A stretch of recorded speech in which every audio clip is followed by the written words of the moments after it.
Good morning, it's Fiona here. I'm sitting in my garden. I don't know, can you hear the birds?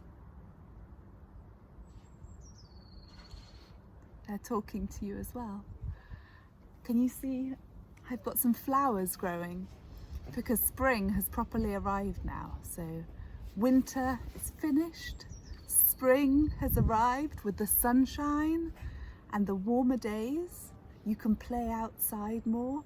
You don't need lots of coats and hats and scarves. You can enjoy the garden with maybe just a jumper on. So I'm going to read you a story. It's one of my children's favourite stories, and it is called The Treasure Hunt, and it is by Nick Butterworth.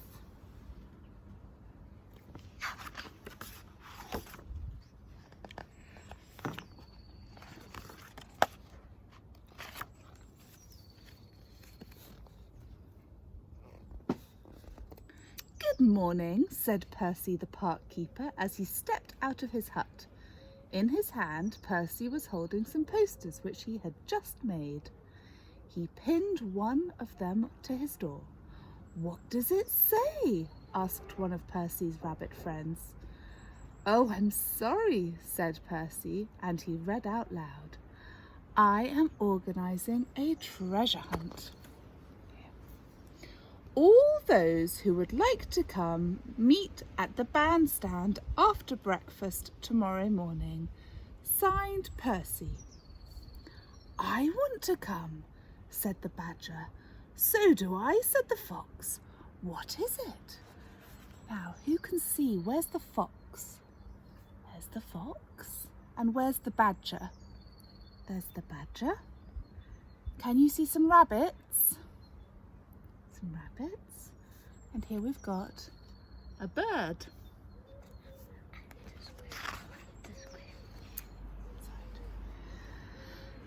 "It's a game," said Percy. "So what's a treasure hunt?" "It's a game," said Percy.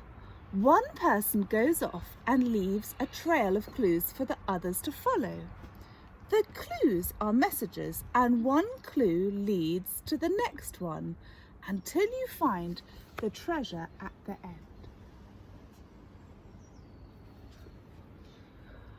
"I can read a bit," said the fox.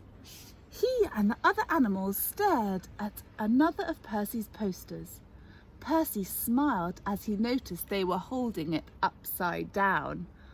"I'll do drawings instead of messages," he said. So the animals, they think they can read, but they are reading upside down. Very difficult.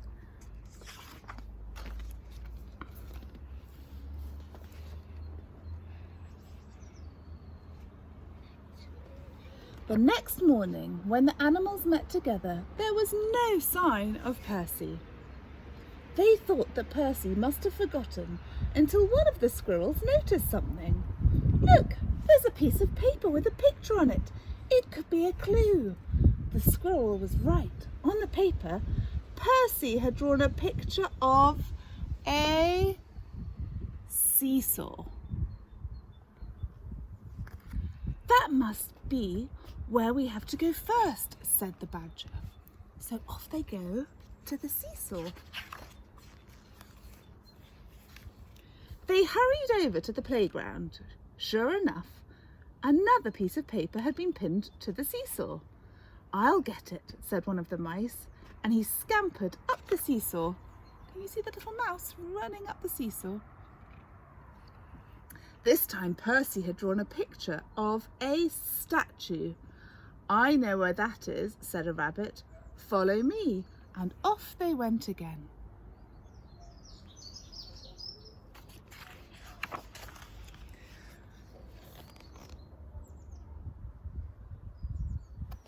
By now, Percy had put nearly all his pieces of paper in place.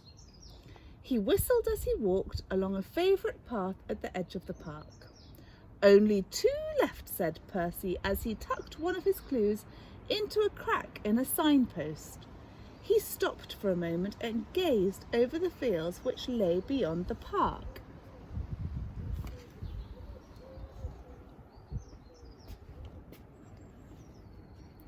You see the fields?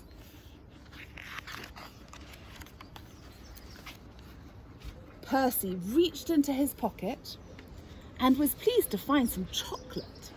It was chocolate money wrapped in gold paper.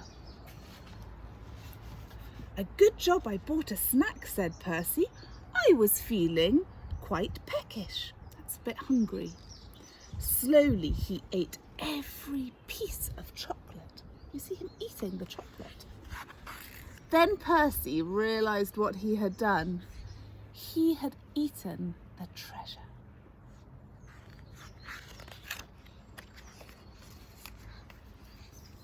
The animals were having great fun. Percy's trail of clues led them all over the park. The seesaw, the statue, the tool shed, the bridge. In every place they found a picture showing them where to go next. But now, as they searched for a clue around the signpost at the edge of the park, it didn't seem quite so easy. "Bother," said the badger. "I can't see a clue anywhere. Can you see? Here's the signpost, and they are looking for a clue." I'll show you the picture. The fox kept looking at the letters on the signpost. He was sure they were trying to tell him something. "I wonder," he muttered to himself. Suddenly the fox announced, "This signpost is the next clue. We have to follow it." "But it leads out of the park," said the hedgehog. It was too late. The fox had already set off. The others looked at each other and then they followed after him. They're all saying, "Oh, shall we follow him? Shall we go out of the park?"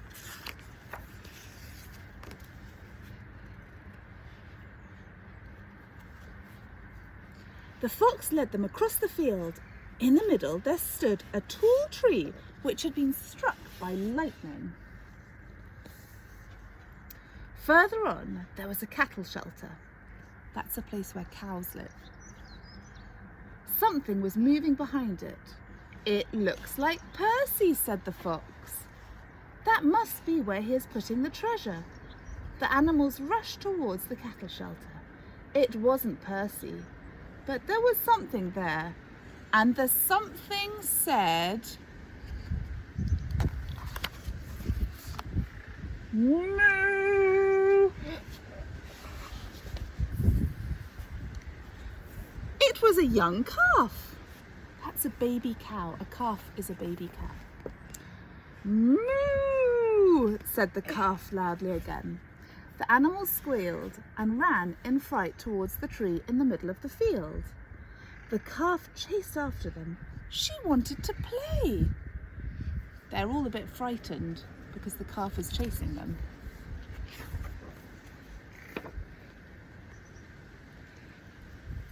So here you've got the fox at the top of the tree. Got all the animals hiding because they're so scared of the cow.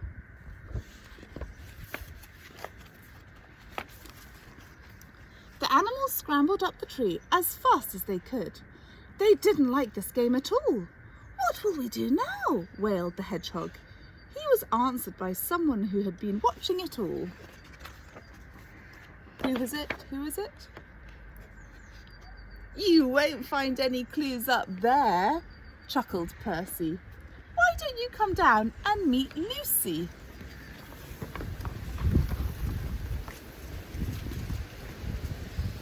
Can you hear the wind? Lucy the calf was very friendly. When the animals had calmed down and been properly introduced, she gave them a ride across the fields to the park fence. Everyone chatted happily as they bumped along. "We didn't find the treasure," said the fox, "but we found a friend." Percy coughed and wiped the corner of his mouth with his handkerchief. And don't you think friends are better than treasure?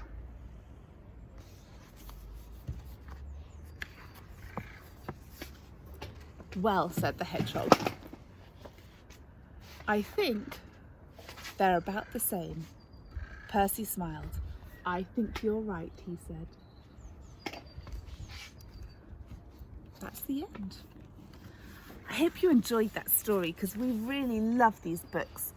They're by a man called Nick Butterworth, and he does really lovely stories with beautiful pictures. So there are the animals. That's the end of the story, but I will be back in a few days to read another one. And tomorrow you will probably find one from either Karen or Gillian, one of the other teachers from Concepcion. I hope you're all well, and we look forward to seeing you as soon as we can go back to school. We miss you all very much.